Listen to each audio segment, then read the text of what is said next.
dedicada a Marco Aurelio. En esta última clase me gustaría ir más lento de lo que normalmente voy, por si pueden aparecer dudas respecto a todo el seminario, respecto a todo lo que hemos ido diciendo de Marco Aurelio y del estoicismo.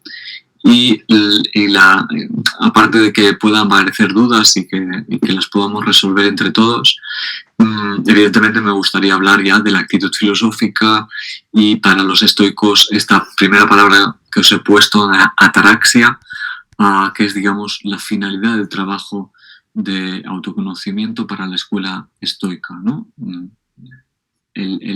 La voluntad de llegar a esta palabra en griego que es ataraxia y de la que hoy hablaré, pero que ya como título aún más principal os he puesto convertir el deseo en misión, ¿vale? Convertir el deseo en misión.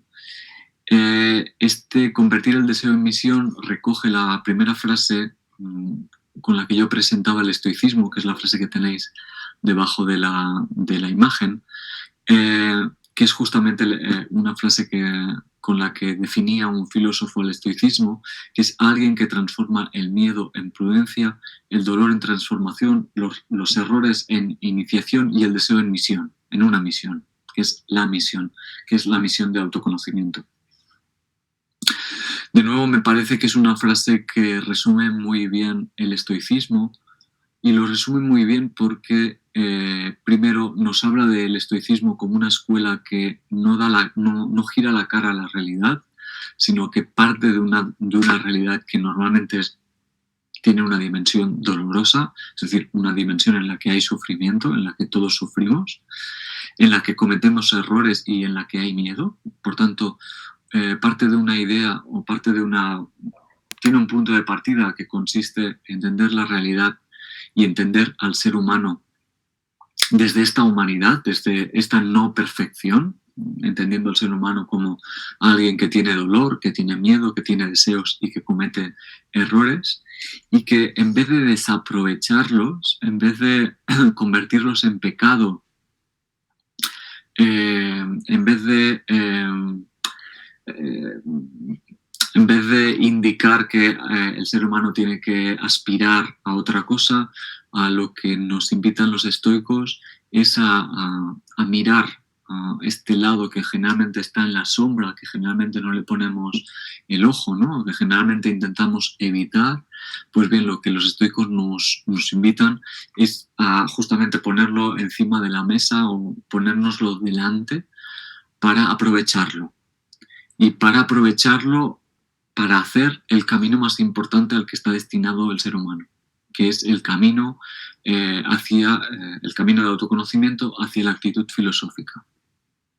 Y pongo actitud filosófica, pero ya lo pongo como sinónimo de ataraxia, entendiendo que ataraxia es la manera como los estoicos nombran la actitud filosófica, pero que más adelante hablaré de los diferentes nombres, algunos de los diferentes nombres que ha recibido la palabra, y que ya veréis que tiene mucha riqueza en cuanto al vocabulario, en cuanto a la manera en que ha sido nombrada, pero siempre podemos estar señalando una misma actitud, una misma manera de estar, ¿vale? Que es la actitud filosófica. Y finalmente explicar del título esto que os he puesto, un destino como un origen, y no a la inversa, ¿no? No es un origen un destino, sino que es un destino un origen, un poco cambiando el orden lógico de la frase, ¿no? Que sería empezar por el origen, ¿no? Un origen, partimos de un sitio y vamos a un lugar. Os he puesto lo del destino y el origen en segundo lugar, porque el destino y el origen para los estoicos son lo mismo, ¿vale?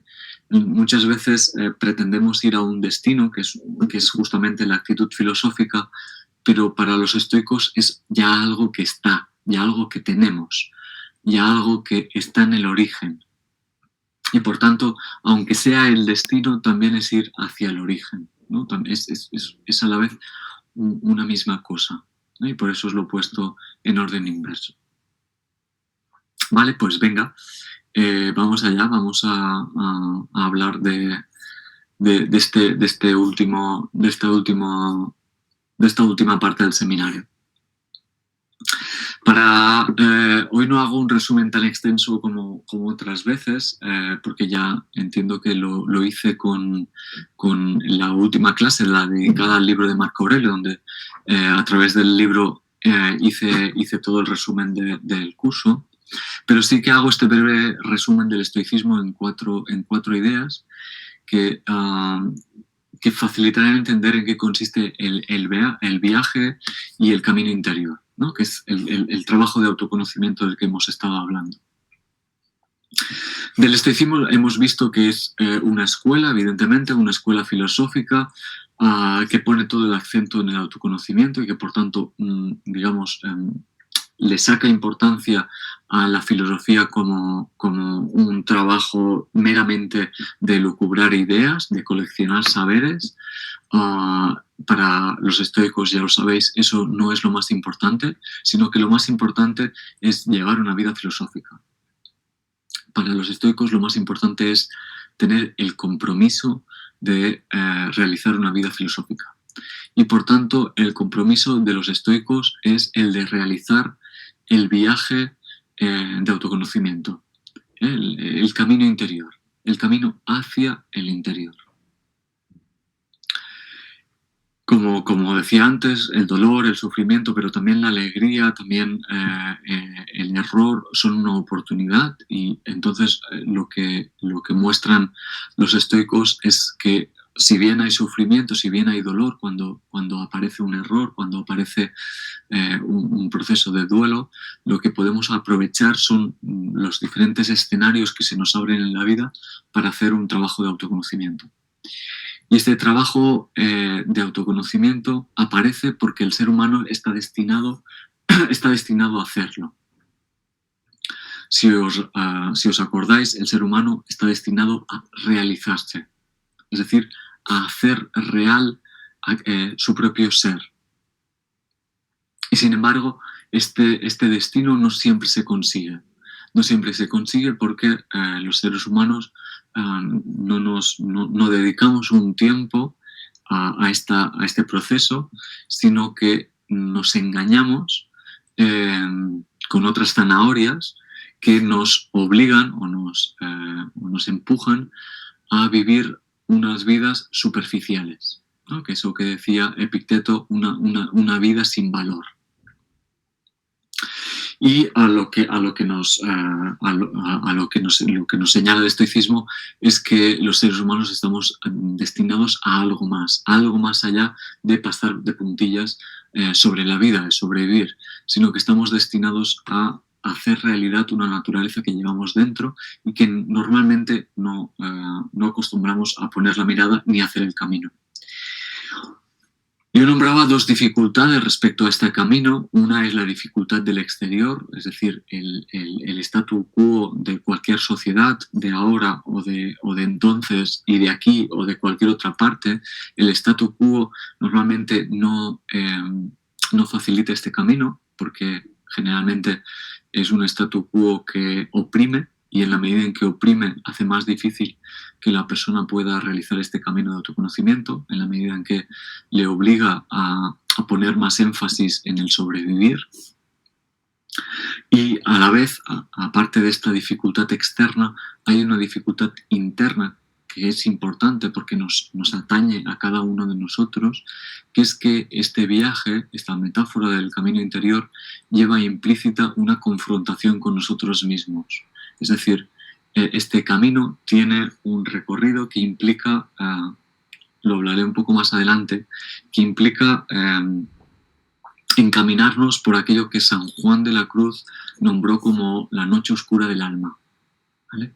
Implica ver, implica ponernos delante nuestros propios miedos y nuestros propios anhelos. Y eso no es fácil.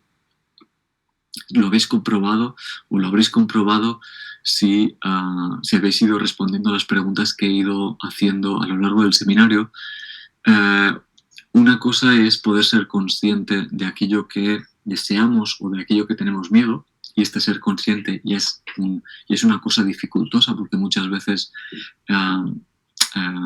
digamos, nos es difícil a nosotros mismos poder ver en nuestra propia sombra, pero más difícil aún es trascender esta sombra, es superar esta sombra. Más difícil aún es jugar nuestros deseos o superar nuestros miedos, ¿no? O trascender nuestros miedos. Esta dificultad no es otra cosa entonces que lo que San Juan de la Cruz nombra como la noche oscura del alma. Y en esta noche oscura del alma, justamente porque es noche y es oscura, es lo que a menudo nos tira hacia atrás, ¿no? Nos hace retroceder y nos hace priorizar o nos hace dar, nos hace dar prioridad a sustitutos que, si bien no nos van a traer la ataraxia o la actitud filosófica, sí nos permiten distraernos, sí nos permiten poner la mirada en otra parte y nos facilitan una desconexión que, si bien a priori nos da una sensación de bienestar, de justamente lo que nos da la desconexión, en un segundo término o más adelante nos distraen de este camino interior, ¿no? Y esta segunda dificultad, que tiene que ver con la noche oscura del alma, que tiene que ver con la confrontación de los deseos y los miedos, también tiene que ver con la deconstrucción del ego, ¿no? De lo que hablaba el último día en un fragmento de Marco Aurelio, el doble viaje, el viaje de preparación de la vida, pero principalmente del viaje preparatorio para la muerte, ¿no? Que tiene que ver con el trascender el ego. Y es propiamente el acercarnos a la actitud filosófica, ¿vale? Entonces, esto es lo que los estoicos nos invitan, y ese trabajo de autoconocimiento tiene que ver con un trabajo de aprender a escuchar, escuchar en mayúsculas, de manera radical, escucharnos a nosotros mismos, que es el conócete del templo de Delfos, y el escuchar nuestro entorno de manera radical, sin que estemos nosotros presentes, ¿no? Poder escuchar la realidad, el mundo, el cosmos, también a través de, o sin el filtro del ego. Bien, entendiendo que el trabajo de autoconocimiento es un trabajo que tiene que ver con la escucha, con esta escucha radical, y a la vez con el amor, porque amor y escucha también los ponía como sinónimo, en la medida que para amarme a mí o para amar alguna parte de la realidad, sea persona, animal o cosa, lo tengo que conocer, y ese conocer implica limpiar las gafas con lo que a menudo veo el mundo, y tergiverso lo que veo, porque generalmente son unas gafas que están teñidas por mi cosmovisión, por mis prejuicios. En la medida en que yo conozco, estoy amando aquello que quiero conocer, si el conocer implica limpiar esas gafas, ¿vale? Y por tanto, el hecho de conocer o el hecho de hacer el trabajo de autoconocimiento es propiamente un acto de amor, y por tanto un acto de cuidado hacia uno mismo. Bien, dicho esto, que es el breve resumen sobre estoicismo, que ahora continuaré hablando sobre algunas cosas de las que ya hemos dicho, me quiero hacer un poco más de referencia respecto al viaje, ¿vale? Respecto al viaje de autoconocimiento que todos estamos predestinados para hacer.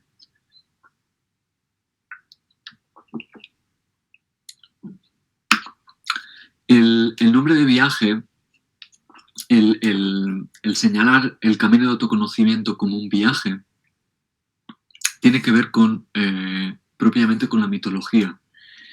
El viaje es una experiencia que realizamos, que tiene que ver con eso, que tiene que ver con partir de un lugar que ya conozco y ir hacia otro lugar que en general no conozco, y en este proceso de ir un origen a un destino, en este proceso, si el viaje no es un viaje preparado por una agencia de turismo, si es un viaje realmente auténtico, será un viaje con el que no sabremos las dificultades con las que nos toparemos, y que esas dificultades nos van a transformar. Pues bien, la metáfora del viaje viene a ser la metáfora de la vida que cada uno de nosotros tenemos. Sabemos respecto a nuestro pasado, o cuando nacemos, vamos a poner primero cuando nacemos. Cuando nacemos no tenemos ni idea de todo lo que está por venir. Y todo lo que está por venir nos lo podemos tomar con dos actitudes. Una es la actitud de el ir tirando, ¿no? El ir superando las pruebas que nos va poniendo la vida y ir intentando en esas pruebas entrelazar el deseo, ¿no? El deseo de una profesión, el deseo de una pareja, el deseo de una vida que yo me he imaginado. Esa es una manera de vivir la vida. O otra manera de vivir la vida consiste en tomarse esa vida como un mito, como un relato, como una aventura que cada uno de nosotros está predestinado a hacer, y que puede, por tanto, interpretar aquellos obstáculos o aquello que le pasa como unas señales metafóricas, simbólicas, para transformarse a sí mismo.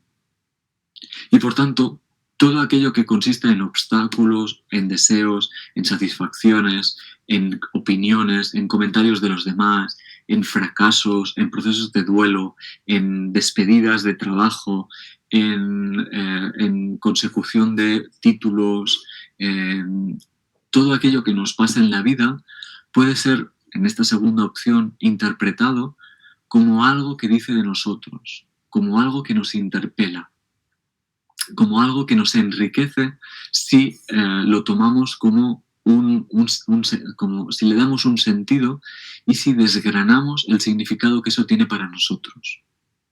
¿Vale? Entonces, este viaje, que es el viaje de la vida, Joseph Campbell, que es el mitólogo del que ya empecé a hablar en las dos últimas clases, me parece, Joseph Campbell, que era un mitólogo americano, digamos, como mitólogo que es, ahora me aparto un momento del estoicismo para hablar del trabajo de Campbell, como mitólogo que es, Campbell recogió lo que es la mitología universal, se dedicó a estudiar los diferentes mitos de Oriente, Occidente, de África, del continente americano, es decir, y de Europa, de Siberia, del norte, la mitología griega, la egipcia. Es decir, era una persona muy erudita en cuanto a mitología. Pero no solo destacó por la capacidad de mencionar la mitología universal, sino porque fue capaz de ver a través de la mitología universal un mismo patrón compartido por toda la humanidad, que consiste en justamente el mito, o lo que él lo sintetizó con el héroe de las 1000 caras. ¿Vale? Hay un único héroe, que es propiamente el ser humano, y las 1000 caras son los diferentes mitos de la humanidad, ¿no? En cualquier caso, el viaje del héroe, el viaje que está predestinado, o la aventura que está predestinada a realizar el héroe, tiene multitud de escenarios, que puede ser el escenario egipcio, el escenario indio, japonés, griego, ibérico también, o celta, por poner algunos ejemplos, pero tiene una misma estructura.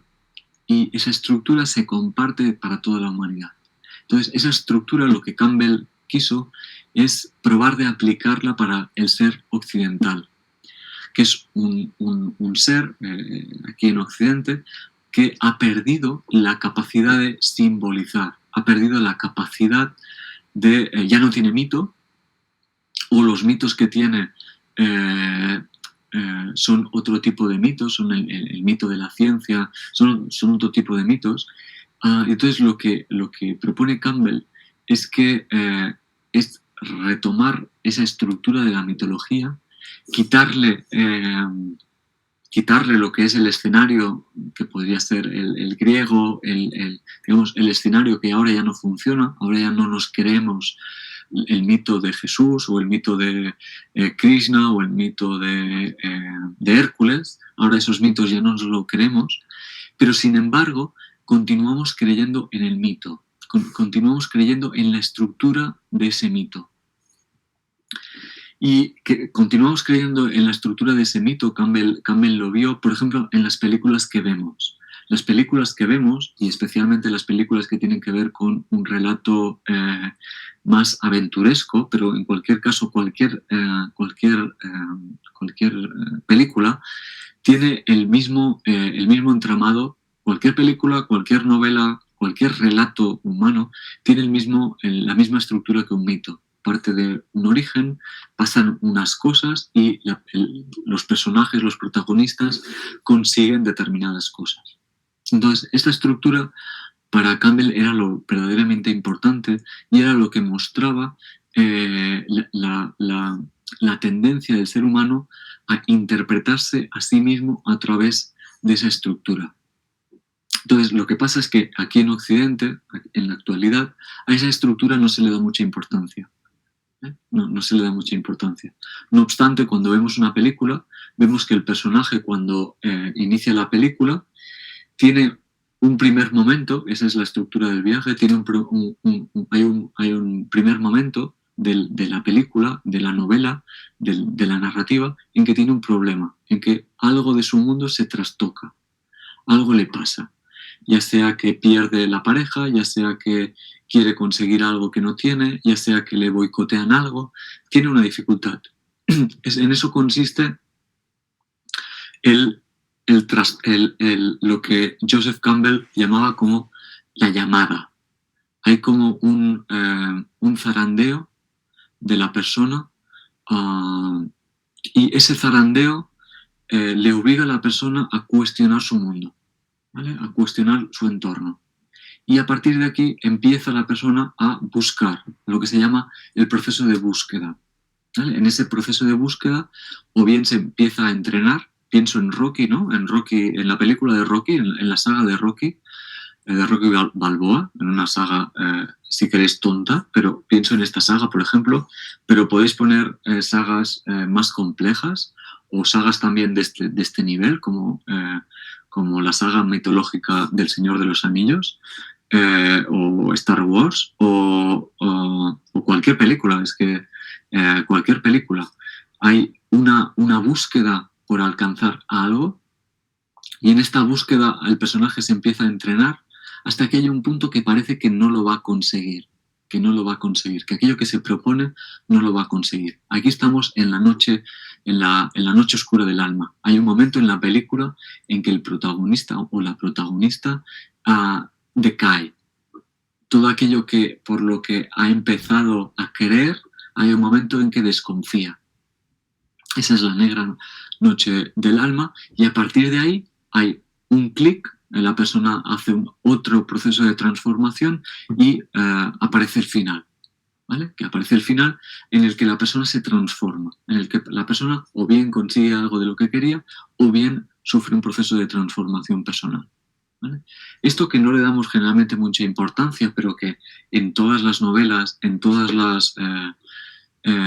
especialmente en las novelas de formación, que se llama así, las novelas de formación, pero en cualquier relato, esta estructura es lo que Joseph Campbell quiere recuperar para mostrar cómo se realiza un proceso de transformación o cómo se encamina un viaje de autoconocimiento, ¿vale? Entonces, en esta estructura del viaje, yo os la he aquí abajo, en la parte baja de la lámina, yo os la he estructurado en cuatro elementos, porque creo que son 4 elementos que de alguna manera nos permiten entender esta estructura de la que hablo desde una mirada más filosófica, es decir, desde una mirada más trabajada, desde una manera de hacer el trabajo o el camino de autoconocimiento más consciente. Es decir, la estructura del viaje tiene un punto de partida que es la actitud no filosófica.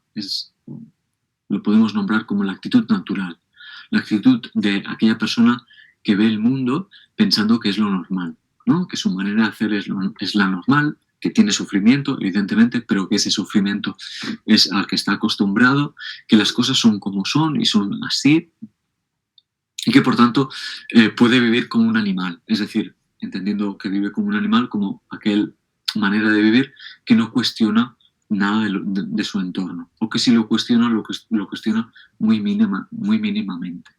Esa es la actitud no filosófica. Pero no obstante, cuando vivimos en una actitud no filosófica, como ya he dicho, tenemos a menudo, se nos aparecen y notamos por dentro como pequeñas grietas, pequeñas o grandes o enormes grietas que las podríamos leer como señales si tuviéramos en cuenta esta idea del viaje, esta idea del mito, de hacer nosotros nuestro propio mito, de caminar nosotros por nuestro propio mito. Estas grietas, estas quiebras de la realidad, las nombré el otro día y las nombraré más adelante, son especialmente aquellos momentos de la vida en los que tenemos sufrimiento, ¿no? En los que hay algo que no cuadra, o bien no conseguimos aquel trabajo que queríamos, o la pareja que nos gusta, o se nos muere alguien, o cualquier de estas cosas comunes y cotidianas. Sin embargo, normalmente el sufrimiento lo aguantamos, lo sostenemos, lo vivimos, pero no lo aprovechamos. Intentamos que pase rápido, pero no lo aprovechamos. Aprovecharlo sería abrir la segunda parte del viaje, que es la aplicación de las ascéticas. Es decir, veo que hay alguna cosa en mi vida que cuestiona mi manera de ver la vida, que cuestiona mi cosmovisión, que cuestiona mi actitud no filosófica, y la aprovecho. Y la aprovecho principalmente con la estética más importante del mundo de la filosofía, pero también con la estética más importante para el ser humano, que es la pregunta, que es simplemente ¿por qué? ¿Por qué me pasa esto a mí? ¿Por qué ahora? Esa pregunta, que es muy sencilla, el ¿por qué? ¿Por qué esto me pasa a mí? Abre todo un campo si me dedico tiempo a responder. Pero no solamente a responder mentalmente, sino que la estética, la pregunta en este caso, aunque pueden ser otro tipo de estéticas, abre la puerta para que yo me convierta, en otra persona, en otra cosa. Esta conversión, que es el tercer elemento de la estructura del viaje, implica el pasar de la actitud no filosófica a otra actitud, que es una actitud más consciente, una actitud más sabia. Y fijaros que de la actitud es esta estructura que está hecha en cuatro elementos, a la vez es una estructura cíclica, es una estructura en espiral. Es decir, de la actitud, una vez me doy cuenta de algo, vuelvo a empezar, vuelvo a colocarme, si bien no en una actitud tan no filosófica como antes, sí me vuelvo a colocar en una actitud que me permite volver a iniciar el proceso del viaje. Y en esta actitud un poco más consciente me volverá a pasar otra cosa, o volveré a notar o a sentir otra cosa, que si me pregunto por qué está ahí, o por qué me pasa, o por qué a mí, me permitirá volver a hacer otro trabajo, otra tarea de conversión, otra tarea de desvelo. Me permitirá quitarme otra capa de la cebolla que llevo, otra capa o me permitirá continuar limpiando las gafas que llevo. Y de nuevo me permitirá colocarme en esta actitud un poco más consciente y de nuevo volver a hacer el viaje, de nuevo volver a empezar. ¿Vale? Es un trabajo cíclico, el de empezar por la actitud no filosófica, la estética, la conversión y finalmente la actitud.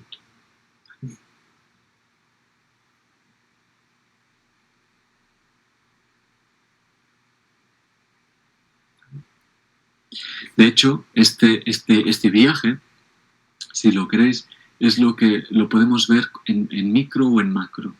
En macro, por ejemplo, lo podemos ver como si fuera una vida. Cada uno de nosotros, en una visión macro, tiene un viaje que realizar, ¿no? Este viaje empieza cuando nacemos y acaba cuando morimos. Pero en micro, este viaje puede ser cuando nos levantamos por la mañana y hasta cuando nos vamos a dormir, ¿vale? Eso podría ser un micro viaje, el viaje de cada día. ¿No?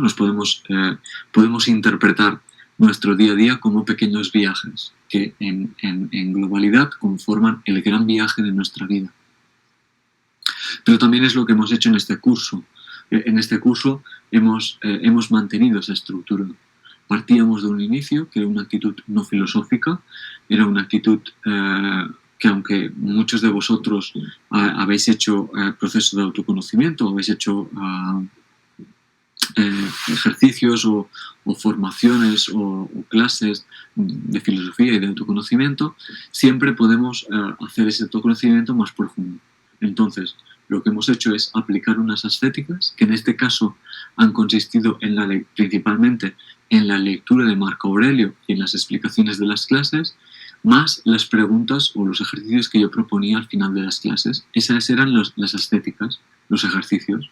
A través de esos hemos facilitado una conversión que ha consistido en poder hacernos un poco más conscientes, poder acercarnos un poco más a la actitud filosófica.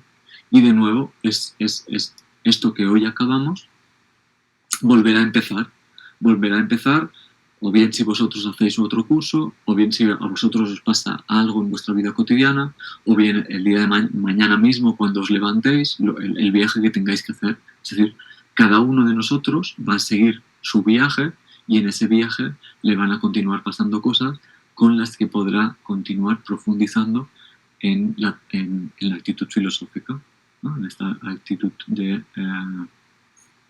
filosófica. El viaje del héroe, que siempre se ha nombrado así como un viaje del héroe, justamente porque no es un viaje para cualquiera. Como ya dije, me parece el primer día, este viaje demanda principalmente dos cosas. Una es la honestidad hacia uno mismo y otra es el coraje, para la capacidad de enfrentarse a uno mismo, a los miedos, a los anhelos que llevamos dentro, en la sombra. Este viaje, por tanto, siempre se ha hablado del viaje del héroe.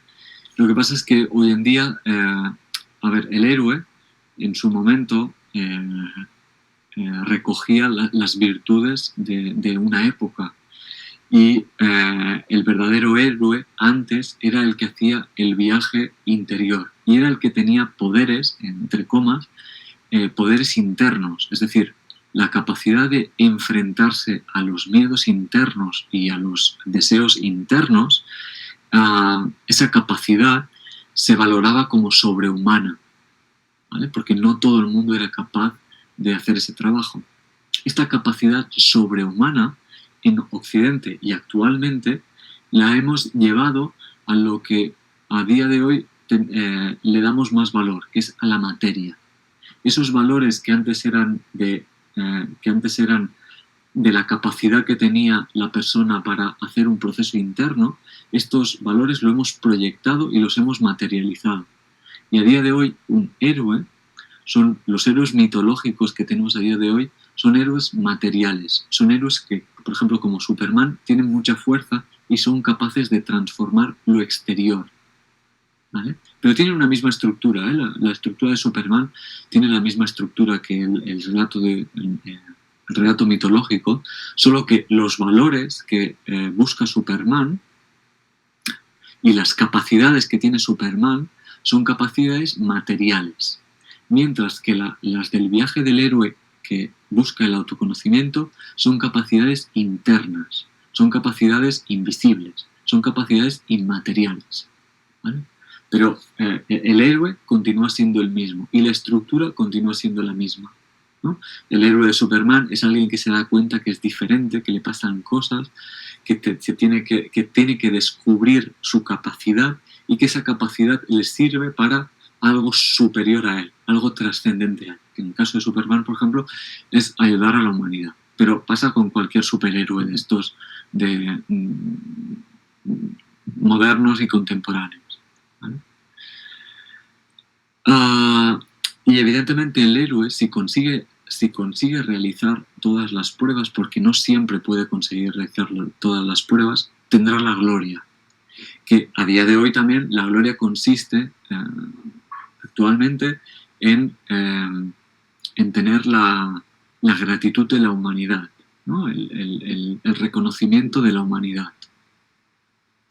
O bien, un héroe también actual es aquel que, el six-man man, el que se consigue, el que se consigue, el que de pobre pasa rico y que lo hace por sí mismo, ¿vale? Esa idea del héroe contemporáneo tiene que ver con los valores de Occidente, con los valores actuales. Pero el héroe antiguo, el héroe mitológico, es aquel que consigue la gloria. Y la gloria la tenemos que entender como la capacidad de estar con los dioses.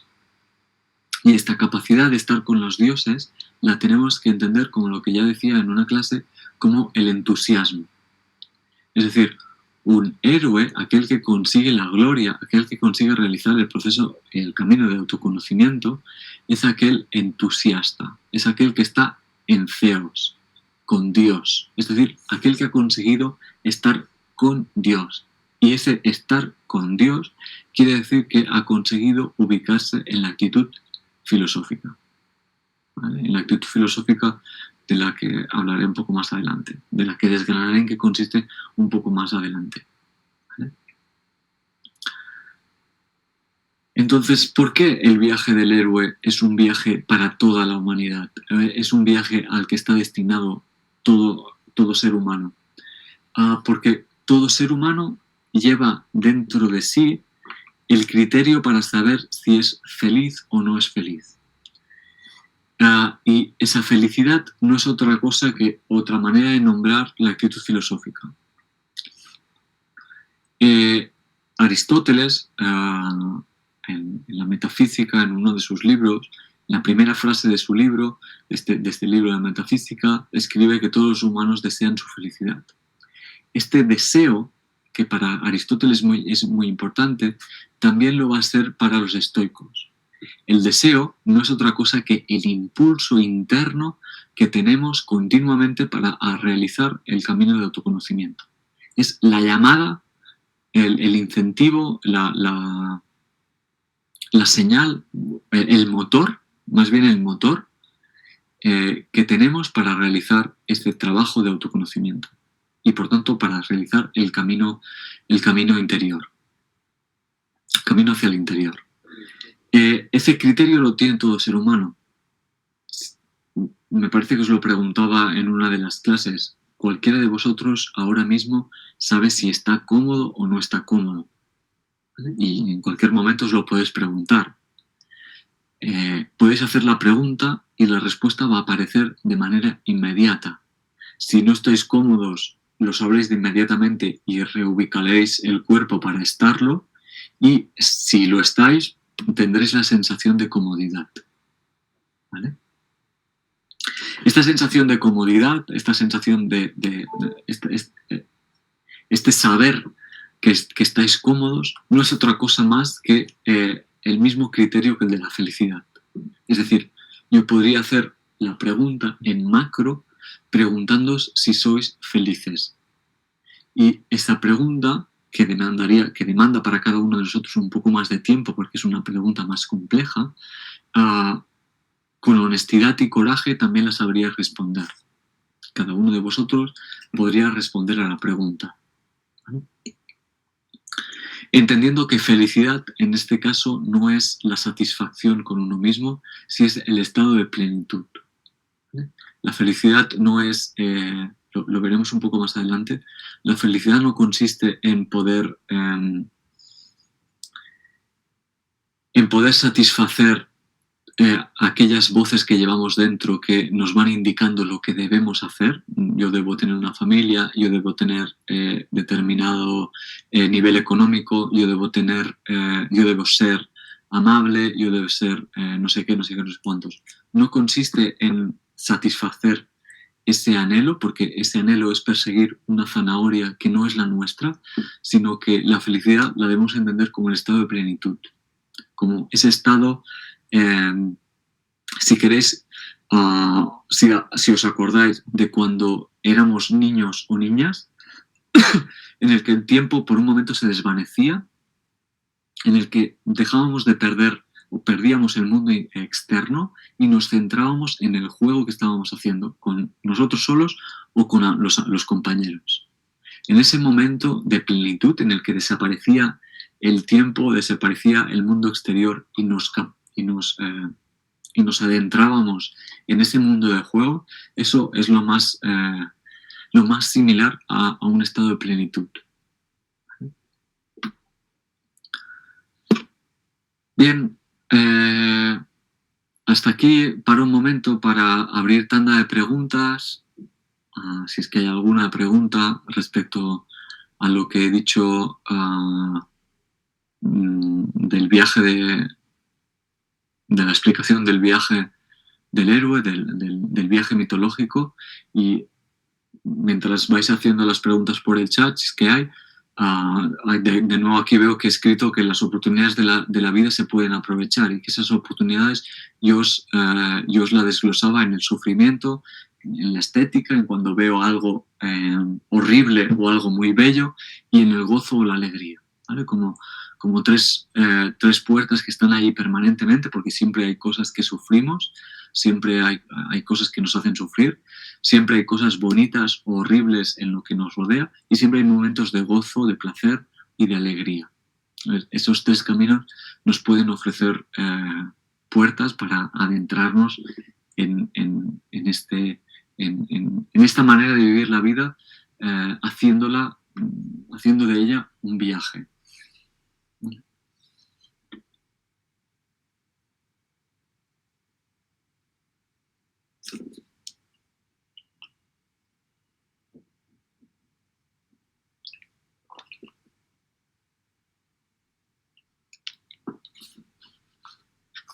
Vale. Vale. Entiendo que cuando Nuria pone la teoría la entiendo bien, la entiendo con un poco de ironía, como falta la coma y la práctica es lo que me cuesta, ¿no? Ponerlo en práctica es lo que cuesta. Efectivamente, es la práctica lo que cuesta. No obstante, entender la teoría ya es el primer punto. Es decir, entender la teoría implica primero que dejamos de entender la vida como algo meramente que nos sucede, sino que podemos entender la vida como algo que tiene significado, que le podemos dar significado si nos implicamos en nuestra propia vida. Es decir, si transformamos nuestra vida en este viaje para autoconocernos, y eso evidentemente a la vez nos da sentido a nuestra vida. Es decir, en vez de vivir la vida como si no tuviera sentido, porque a día de hoy podríamos vivirla así, es decir, como a día de hoy ya no hay un Dios que me diga lo que tengo que hacer, ya no hay un cielo al que tengo que llegar, sino que más o menos sé que me voy a morir y que cuando me muera pues me voy a convertir en polvo y que en cualquier caso voy a abonar a la naturaleza, y eso me podría llevar al nihilismo de pensar que no hay nada, y por tanto en ese nihilismo de creer que no hay nada, también no dar valor a lo que hay ahora, a la vida, y eso sería propiamente el nihilismo, del que creo que tenemos múltiples ejemplos en nuestra realidad, porque a la vez ese no dar valor a mi propia vida consiste o implica también no dar valor a lo que me envuelve y por tanto que la ética y los valores no tengan la fuerza que podrían tener, porque nada tiene valor, porque como ya no hay ningún lugar hacia donde ir, ni tengo nadie que me controle, ni que me dé premios, pues por tanto hago lo que me da la gana. Y este hacer lo que me da la gana se convierte en una guerra de todos contra todos. Entender la teoría ya implica poder girar la tortilla a esta lógica y, digamos, implicarnos o comprometernos con nuestra existencia, ¿vale? Esto hay un filósofo que creo que lo he nombrado en alguna ocasión, que es Michel Foucault, que es un filósofo del siglo XX francés, que a lo que nos invitaba era a embellecer, hacer de nuestra existencia algo bello, ¿no? Algo no rutinario, no cotidiano, no automático, como generalmente vivimos, ¿no? Nos despertamos, desayunamos, vamos al trabajo, volvemos a casa, miramos una peli, nos desconectamos un rato y vamos a dormir. Y en ese rato hablamos con alguien de la familia o estamos solos, pero eso no tiene ningún tipo de belleza, sino que a eso lo que Foucault quería es que le diéramos significado, que nos implicáramos con nuestra existencia para hacer de nuestra existencia algo que nos transformara, algo que nos hiciera mejores. Entonces, creo que entender la teoría ya es de entrada poder ver que en la vida hay algo más y que eso de más me implica a mí mismo, me demanda a mí mismo. Es decir, para hacer una vida bella, para hacer de mi vida bella, me necesito a mí mismo, me necesito implicar, hay un compromiso conmigo mismo para hacer de mi vida algo bello. Y evidentemente la práctica es algo que va a costar. Va a costar porque, lo decía antes, va a costar porque exteriormente, nada de lo que hay exteriormente me lo va a facilitar. Tengo Netflix, que cada momento me sugiere series con las que desconectarme. Tengo, en fin, un sistema de diversión. Si no tengo Netflix, tengo fútbol. Si no tengo fútbol, tengo drogas. Si no tengo drogas, tengo lo que queráis. Hay mucha riqueza para desconectarme. Entonces, eso, y a la vez hay mucha precariedad, ¿no? Los alquileres, los precios de la vivienda, en general la precariedad económica, digamos, no me permite hacer este tipo de trabajo, no me da tiempo para hacer este tipo de trabajo. Y a la vez, respondiendo también a Héctor, el camino del autoconocimiento implica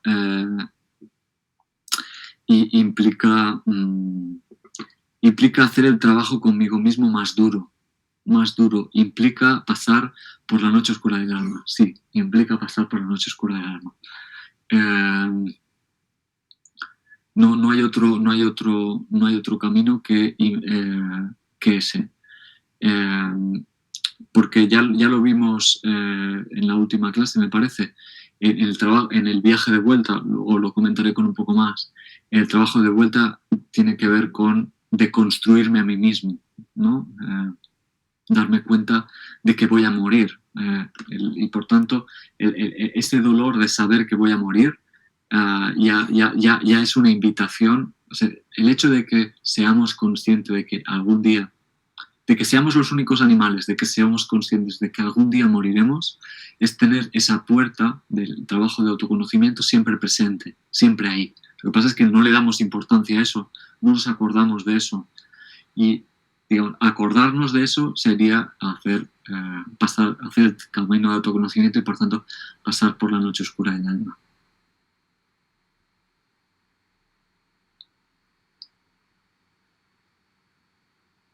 Creer nuestro destino, dices, Chus, entre comas la muerte, ya es un buen impulso para el viaje y a la vida todo su valor. Quizá el valor es su belleza. La belleza que está pegadita también al dolor de vivir. Es decir, si te entiendo lo que quieres decir, querer nuestro destino, el destino no es la muerte, o el destino puede ser la muerte simbólica del ego, pero el destino no es la muerte. El destino, nuestro destino es realizarnos. ¿Qué quiere decir realizarnos? Llevar a la vida a todo su esplendor, a toda su posibilidad. Y toda su posibilidad no es otra cosa que la conciencia, ¿vale? Es decir, llevarnos a nosotros al estado plenamente consciente, esa es la manera de realizar nuestro destino o nuestra naturaleza. Y esa es, para los estoicos, la belleza de la vida.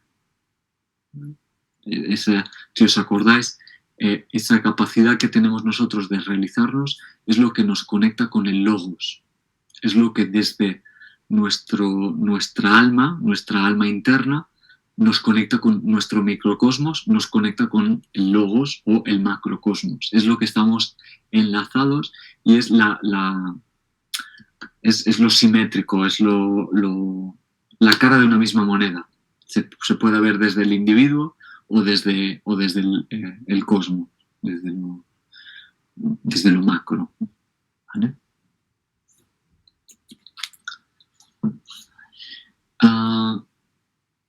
Venga, ¿cómo hacemos nuestro viaje interior? Pues bien, con los estoicos hemos visto una manera de hacer ese viaje. Pero ese viaje tiene también, los estoicos tienen su manera de hacer el viaje, pero ese viaje tiene la misma estructura para todos. Hay, evidentemente, el darnos cuenta, primero, que no estamos en la actitud filosófica y que, por tanto, estamos huyendo del pensar. Y en esta huida del pensar en sentido amplio, lo que estamos haciendo es huir de nosotros mismos y dándonos cuenta de que huimos el otro camino, el único camino posible, la única alternativa posible es la confrontación con nosotros mismos, ¿vale? Esta confrontación con nosotros mismos es simplemente hacernos la pregunta de si nos sentimos realizados, de si nos sentimos plenos, de si nos sentimos felices, ¿vale? Esa pregunta, junto con la conciencia de que vamos a morir, nos acompaña permanentemente, ¿vale? Digamos, hay dos cosas que nos acompañan permanentemente. Una es saber que vamos a morir, lo tenemos muy claro, y otra es el anhelo de que queremos ser felices. Esos dos elementos que nos acompañan permanentemente nos facilitan, digamos, si somos conscientes de ellos, si no los olvidamos por la vida automática, nos colocan a cada momento con un impulso diferente, porque a cada momento me recuerdan primero que soy finito, que no voy a tener infinitas posibilidades para realizar lo segundo, realizar mi anhelo, realizar mi deseo. Entonces, si yo tengo en cuenta que tengo un deseo y que no voy a tener siempre todo el tiempo para realizarlo, me ubica en el presente de una manera radical, ¿vale? Por eso precisamente los estoicos repetían constantemente el memento mori, el recuerda que vas a morir. Ese recordatorio constante tiene que ver con utilizar el criterio de la felicidad para hacerlo realidad, ¿vale? Por tanto, de alguna manera, el viaje, que consiste en darnos cuenta de que huimos del pensar y que, segundo, la alternativa que tenemos a esa huida es mirarnos, es confrontarnos a nosotros mismos, implica recuperar el miedo y el deseo, ¿vale? El miedo, evidentemente, a la muerte y el deseo de la felicidad, ¿no? Tenerlos presentes es lo que me va a ubicar en la actitud, ¿no? Esta actitud, digamos, es el impulso, es lo que os he puesto aquí, esta actitud. Este deseo a la vez es el impulso de Aristóteles, que os lo he puesto en griego, ¿no? El orné. El orné es el impulso de hacer el bien. Y de hacer el bien no quiere decir el bien moral, sino que el bien es aquello es la capacidad que tengo de escuchar aquello que llevo dentro, ¿vale? Eso es propiamente el bien. Aquí os lo desgloso, os lo explico en el tercer punto. Quien peca, peca contra sí mismo. ¿Vale? La falta de moral no es el quebranto de una ley, sino ponernos obstáculos a nosotros mismos. ¿Vale? Es decir, digamos, la falta de amor o el error es no hacer el trabajo de autoconocimiento, porque eso es no querernos a nosotros mismos. Si realmente nos queremos, si realmente hay amor, el trabajo es el trabajo de autoconocimiento, la vía es el camino interior. Y por tanto, quien no realiza ese camino es propiamente quien peca contra sí mismo. Y a la vez, recuperar ese fuego que, o sea, entender que el trabajo, el viaje de autoconocimiento consiste en, digamos, cambiarnos las gafas con las que vivimos para ver lo simbólico que nos rodea, es decir, para ver que aquello que nos ocurre puede ser un símbolo o una oportunidad para nuestra transformación. Eso tiene que ver con ese, también a través del simbolismo, lo que Marco Aurelio decía con el fuego. Va a ser el fuego, va a ser entender la realidad, como entendernos a nosotros mismos como un fuego con la capacidad de cremarlo todo, es decir, de aprovechar todo aquello que nos pase para crecer, ¿vale? Para crecer a nivel interno, a nivel de trabajo de autoconocimiento.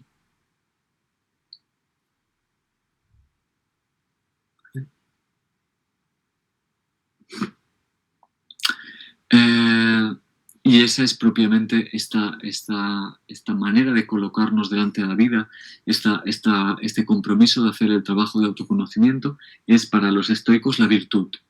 ¿Vale? Eso también será nombrado de diferente manera, ¿no? Pero en general una vida virtuosa va a ser aquella que se encamine para hacer un camino de autoconocimiento. Y que en lo más importante no va a ser que consiga el objetivo, no va a ser que consiga llegar a una... no va a consistir, el objetivo no va a consistir en que yo llegue a la iluminación, sino que el objetivo va a consistir en encaminarme por el trabajo de autoconocimiento, ya es propiamente lo virtuoso y ya es propiamente lo que me da satisfacción. Más allá de acertar la flecha en el objetivo, lo importante es la actitud con la que la lanzo. Estar en esa actitud es lo fundamental. Y por tanto, la turbación del ánimo, es decir, cuando yo me dejo llevar, como decía Séneca, siendo un imbécil, es decir, el imbécil es aquel que, traducido del latín, es aquel que se deja llevar por cualquier viento y por tanto va como una veleta de un lado para otro, sin tener claro cuál es el objetivo, que el objetivo es el autoconocimiento. Este imbécil es propiamente el mal, el que no es virtuoso. Entonces, los estoicos, aquí ya simplemente lo dejo indicado, acordaros, y proponían, vamos, estructurado de esta manera el camino, los estoicos proponían, como, digamos, 3 bloques de ascéticas dirigidas o bien al pensamiento, o bien a la lógica, o bien a la cabeza, o bien a lo que hago, es decir, a la acción, a la ética, entendiendo que aquí los objetivos eran la verdad o la bondad, y finalmente la estética dirigida al deseo, ¿no? Que tenía que ver con la física, la belleza, o justamente lo que deseamos, ¿vale? Pero que a la vez las 3 vías estoicas también pueden reformularse para hacerlas más universales con la vía del amor, la vía del conocimiento y la vía de la acción, que en realidad son 3 vías universales para cualquier cultura, que cada cultura ha concretado a su manera, pero que son tres vías a través de las que podemos hacer el trabajo de autoconocimiento, ya sea a través de la acción, ya sea dedicándonos, en este caso, a los demás, por ejemplo, transformando el mundo, y si lo hacemos como una vía de autoconocimiento, el transformar al mundo también nos transformará a nosotros. El amor como una tarea de autoconocimiento, Es decir, este amor, entendido amor en mayúsculas, cualquiera de estas vías en mayúsculas. No es simplemente el amor de una pareja, sino el amor que trasciende incluso el amor de pareja o el amor filial. Igual que el conocimiento, no estamos hablando aquí de una adquisición de conocimientos o de leer mucho, sino de aquel conocimiento que me transforma.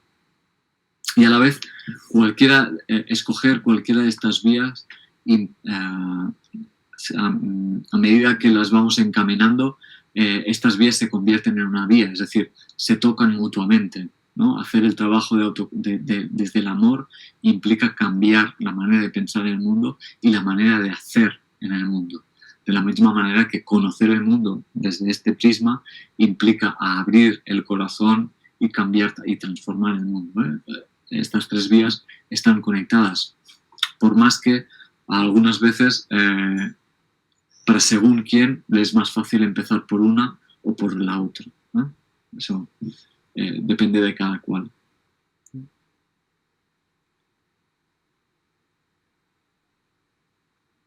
Vale, perdona, Chus, ahora leo tu respuesta. Mi realización como ser humano es realizar mi mejor virtud, que es la conciencia, la misma que nos permite saber casi desde que nacemos que vamos a morir. Sí, exacto. Digamos que la capacidad de realizarnos como ser humanos es la conciencia, ahí está la virtud, y digamos que lo que diría a continuación es que vamos a morir es digamos, el acicate que tenemos para hacerlo realidad. ¿Vale? Es como ese acicate que tenemos para no dormirnos, para no desconectar, para no convertir esa tarea en indefinida, para no dejarla como si fuera una tarea indefinida, sino que la conciencia de que vamos a morir es una invitación a vivir de una manera más plena. Y por tanto creo que es importante escuchar o tener en cuenta.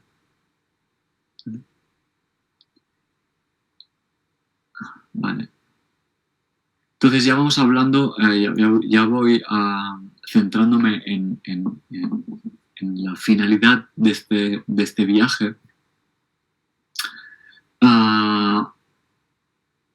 que consiste en, aquí está muy resumido por también Joseph Campbell, ser transparentes a lo trascendente, ser conscientes. En realidad, cuando somos conscientes, lo que estamos haciendo es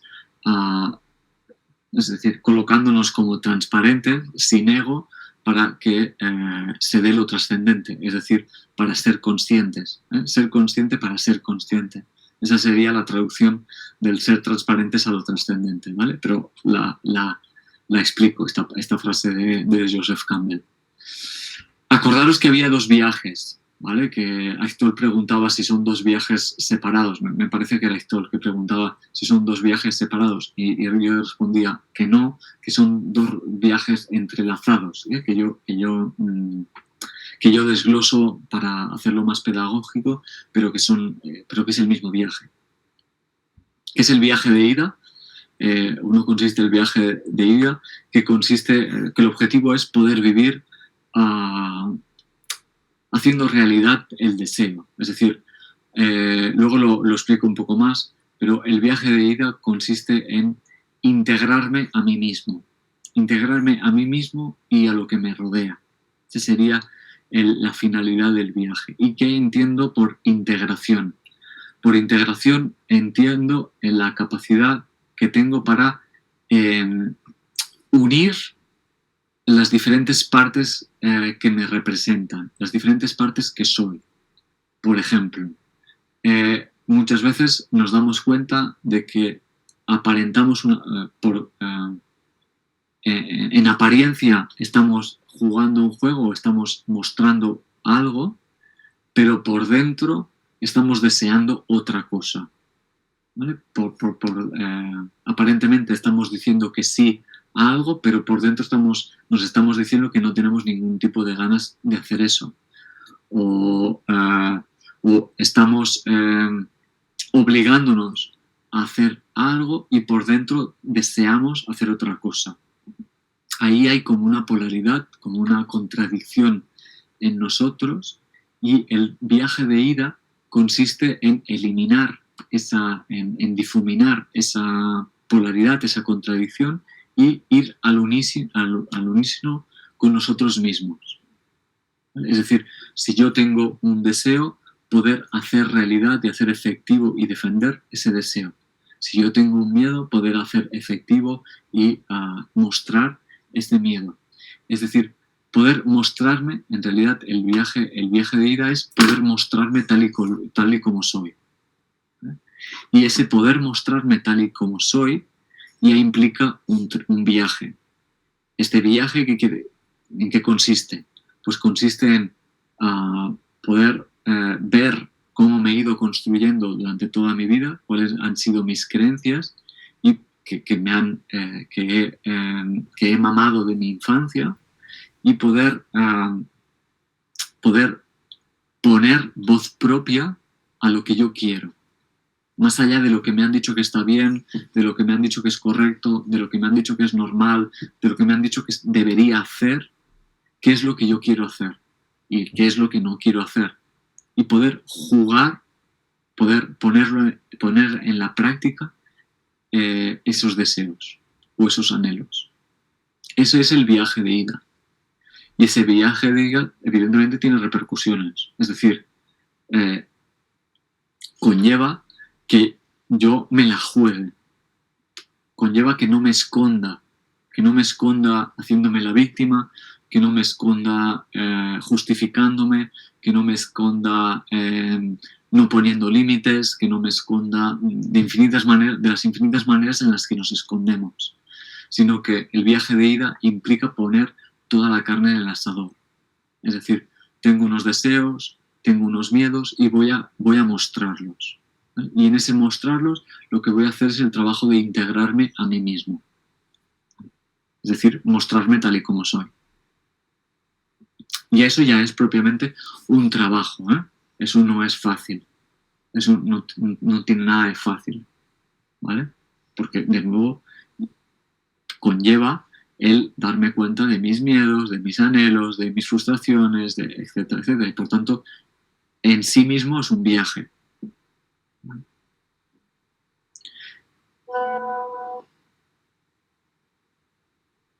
Vale, Nuria, te respondo más adelante respecto a esta pregunta, ¿vale? De ir más allá. Sigo con el viaje y luego cuando responda cuando concrete un poco más la actitud, concretaré también un poco más lo de ser transparentes a lo trascendente, ¿eh? Pero bueno, te puedo responder ya con un no. No implica ir más allá. No es un más allá, ¿no? De hecho, es el aquí. Pero ya lo concretaré un poco más adelante. Ese es el trabajo de ida. El trabajo de ida que tiene que ver con la integración de mi yo, pero que evidentemente también tiene que ver con la integración de mi entorno. Es decir, no solo soy yo el que tengo que integrarme, sino que tengo un trabajo con mi entorno, con aquellos que me rodean. Por eso os he puesto abajo el camino, el integrar el yo, es evidente, entre el deseo y el deber, por ejemplo, o entre el miedo y el deseo, pero integrar lo social implica hacer un trabajo de integración entre el yo y el tú, el yo y el nosotros, o el yo y el vosotros y el ello. Es decir, un trabajo de integración con los que me rodean. Porque aquí hay también un trabajo de autoconocimiento para hacer, un trabajo de relación para hacer.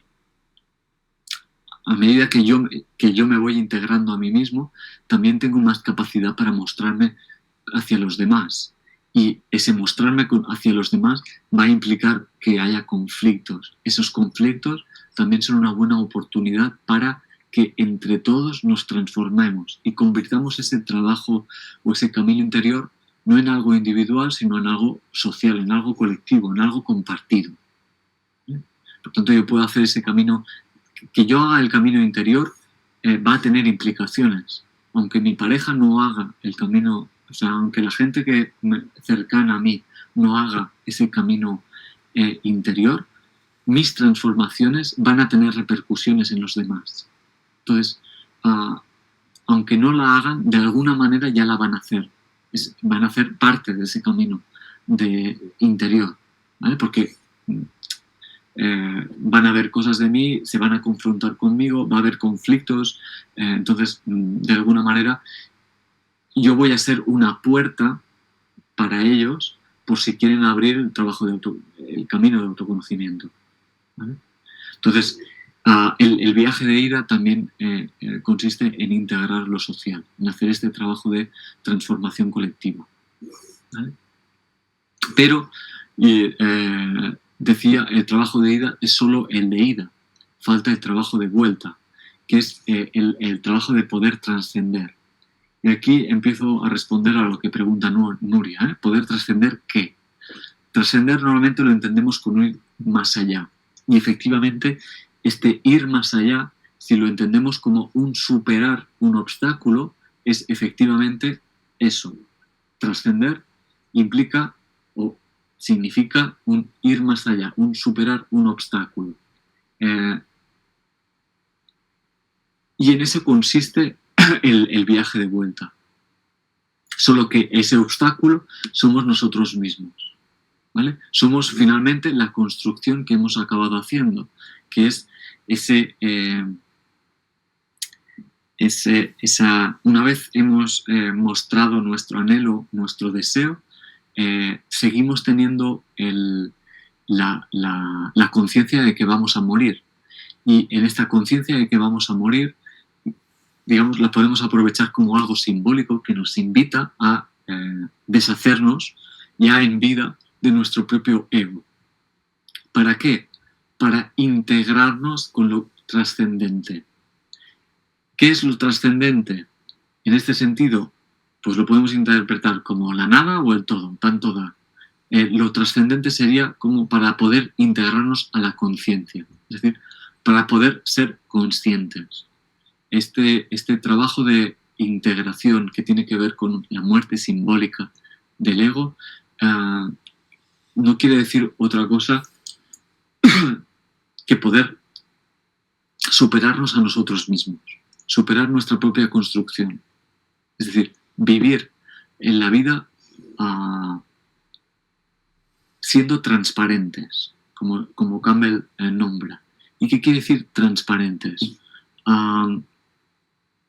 Que ya no nos ubiquemos en el deseo o en el miedo, porque el deseo y el miedo, el referente continúa siendo un yo. Hay un yo que tiene un deseo y que tiene un miedo, ¿vale? Y siempre los va a tener si está ese yo. Si soy capaz de ir más allá de ese yo, voy a ser capaz de trascenderlo. Y por tanto, trascender ese yo quiere decir encaminarme hacia ser consciente, ¿vale? Cuando soy consciente, puedo ser consciente de mí mismo, pero ese mí mismo no tiene ningún contenido, no tiene ninguna sustancia. Si os acordáis, luego ahora lo desglosaré un poco más, esa conciencia es el ejercicio que si me da tiempo haremos, de simplemente ser conscientes. Y cuando yo soy consciente me convierto en alguien transparente. Entiendo que estoy hablando ahora en términos un poco más complejos, digamos, la conciencia creo que es más fácil experimentarla que explicarla, ¿vale? Y a ver si al final podemos hacer un ejercicio de contactar con ella, ¿vale? De ubicarnos en la conciencia. Ahora he pasado de página. Estas 3 preguntas que os dejo puestas aquí es como para continuar el proceso vosotros mismos, ¿no? si os pueden ayudar. Digamos, son las 3 preguntas que tienen que ver con la integración, ¿no? con los diferentes estratos de la integración. Digamos, integrarme a mí mismo, que sería el primer estrato, el camino para integrarme a mí mismo, una estética para hacerlo, implica responder a qué no estoy aceptando de mí, que no estoy dando espacio respecto a mí mismo, que no me estoy confesando a mí mismo respecto a mis deseos o mis miedos, Y eso me puede ponerlos encima de la mesa, confesar que tengo este deseo o tengo este miedo, puede ayudarme a encajarme, a sentirme más integrado. ¿Eh? Al menos decírmelo a mí. Ese es el primer paso para integrarme a mí mismo. Si soy honesto conmigo mismo, podré hacer el segundo paso, que es ser honesto con el otro. Y ahí os abro la pregunta: ¿qué no estoy aceptando del otro? ¿Vale? Como una pregunta que quizá ayuda a hacer ese trabajo de integración con los que me rodean. Y finalmente, ¿qué no estoy aceptando de la muerte? Es decir, si me ubico ante la pregunta, ante la certeza de que voy a morir, el hecho de que me doy cuenta de que esa certeza muchas veces la dejo de lado y no me la repito, ya puede implicar que no estoy aceptando algo de la muerte. Y esta no aceptación de algo de la muerte tiene que ver con no aceptar mi propia disolución o la muerte de los demás, que es generalmente lo que no aceptamos, ¿no? Que se mueran los otros o que nos muramos nosotros mismos, ¿vale? Entonces, integrar eso implica darme cuenta que los otros pueden algún día marchar y que, por tanto, eso me invita a vivir la convivencia con esos seres de una manera más profunda y, por tanto, a hacer el trabajo de autoconocimiento con ellos, y eso no siempre es fácil. Muchas veces hay conflicto, pero a veces el conflicto puede permitir que haya una relación más profunda. Y evidentemente me confronta con mi propia disolución, es decir, me invita a prepararme para la muerte. El viaje de vuelta nos facilita contactar con la actitud de la que hemos estado hablando, este serenarse antes de morir, que decía Marco Aurelio, y esta actitud ha sido nombrada de infinitas maneras. Yo solo os he puesto algunas de estas maneras, pero ha sido nombrada de infinitud de maneras. Para los estoicos es la ataraxia o la apatheia. Tanto ataraxia como apatheia pueden traducirse como el estado de no pasión, el estado de digamos así, de vacío interno, por decirlo así, ¿no? De que no me pasa nada por dentro. Similar a un estado transparente en el que no hay nada dentro de lo que me pueda hacer ir como una veleta de un lado para otro, ¿vale? O la ataraxia se puede traducir como ese estado de tranquilidad absoluta, la tranquilidad absoluta en la que nada me perturba. Es decir, ataraxia sería la manera positiva de traducir la actitud como la tranquilidad, y la apatheia sería la manera negativa de traducir la misma actitud, de no pasión. Tranquilidad y no pasión, como dos polaridades para traducir una misma manera de entender esta actitud. Pero ya veis que también podemos traducirla por admiración, la admiración como algo similar a la curiosidad en mayúscula también.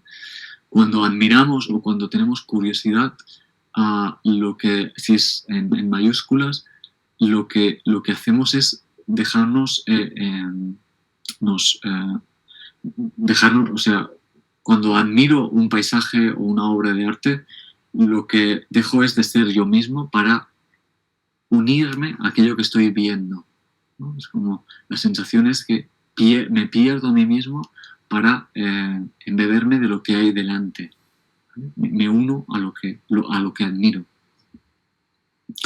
También se ha traducido por un estado de relajación, la relajación absoluta, en la que, similar a la apatheia, ¿no? En la que me dejo ir, ¿no? Ya no tengo, es esa frase, el estado de relajación lo podemos entender con esa frase tan contundente de Marco Aurelio de no esperar, no desear nada, ¿vale? Cuando no espero y no deseo es cuando ya me relajo, cuando confío, que esa es también una de las, la segunda, empezando por abajo, la confianza como actitud, no esperar nada, no desear nada.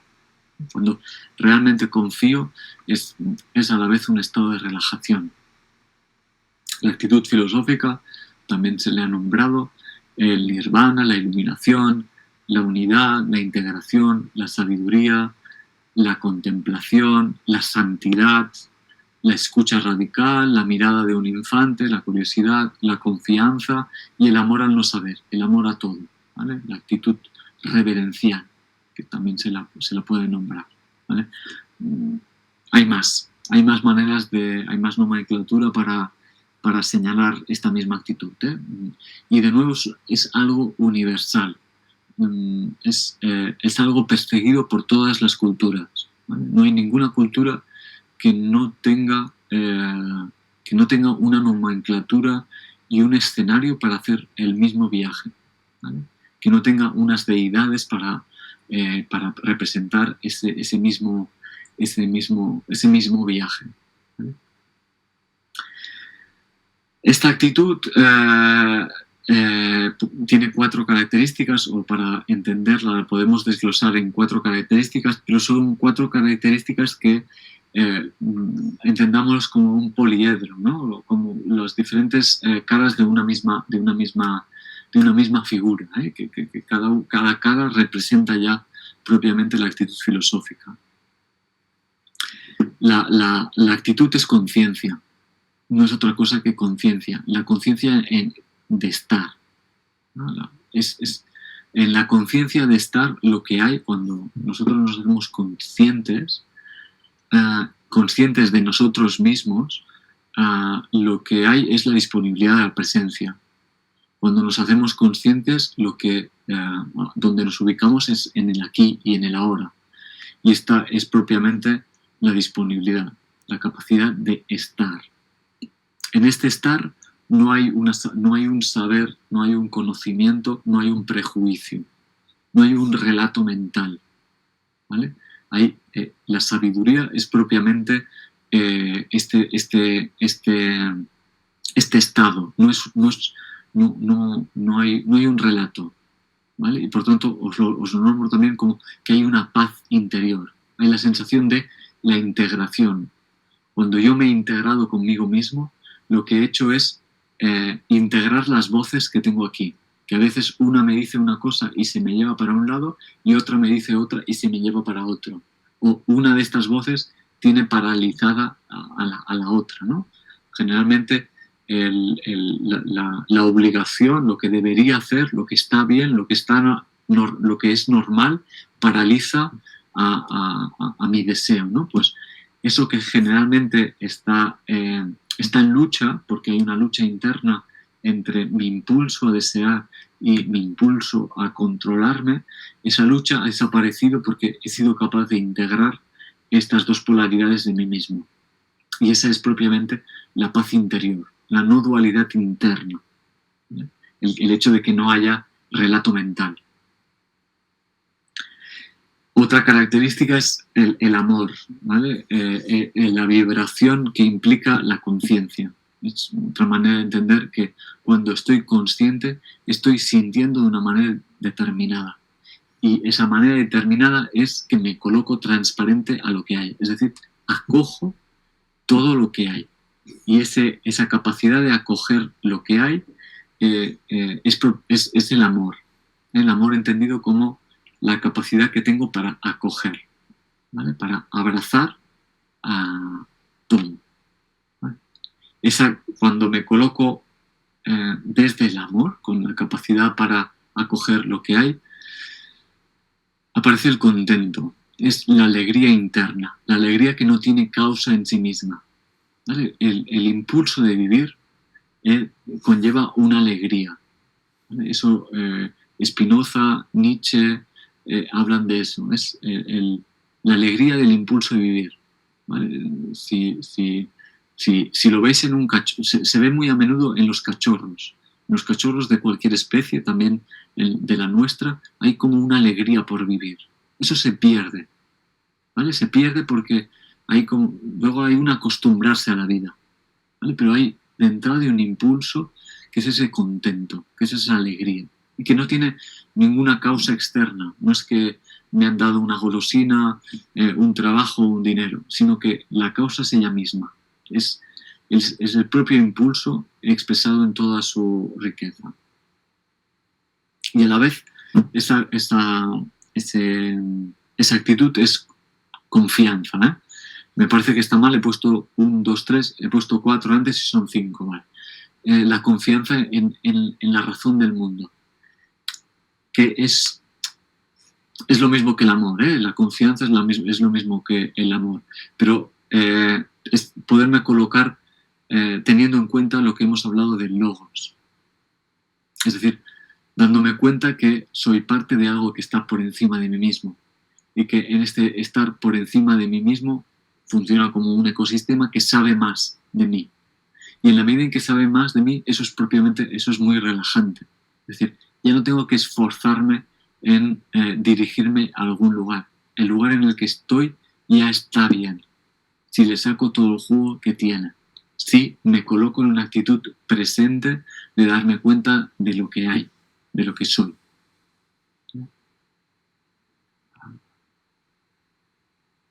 Bien, hasta aquí lo de la actitud. Aquí os pongo algo de la admiración, pero es simplemente para responder a la nomenclatura de la admiración, en lo que consiste la admiración como una manera más de nombrar la actitud filosófica, pero son ideas que ya son repetitivas, ¿eh? Cuando hablamos de admiración para nombrar la actitud filosófica, lo he dicho antes, tiene que ver con esta mirada de niño, que de alguna manera si no, un niño está permanentemente viendo la realidad como si fuera la primera vez que la ve. Porque muchas veces es así, es la primera vez que la ve, pero a veces, aunque vuelva a ver lo mismo, lo vuelve a ver con otros ojos. Es decir, no se queda con el prejuicio, no se queda con la memoria, no se queda con lo que proyecta, sino que es capaz de volver a mirar aquello con la misma ilusión, ¿no? con la misma capacidad de admirarse. Y es que cuando uno presta verdadera atención, está más preparado para dejarse asombrar, para dejar que aquello que ve lo interpele, lo zarandee, lo lleve a hacer un proceso de autoconocimiento. Y evidentemente, frente a la admiración, o como enemigo de la admiración y como enemigo de la actitud filosófica, está la actitud no filosófica, la actitud de dar por hecho la vida o lo que nos pasa como algo normal. Ese dar la vida por algo normal le quita el significado mitológico, el significado simbólico que le podemos dar si tenemos en cuenta que la vida es un viaje. ¿Vale? Bueno,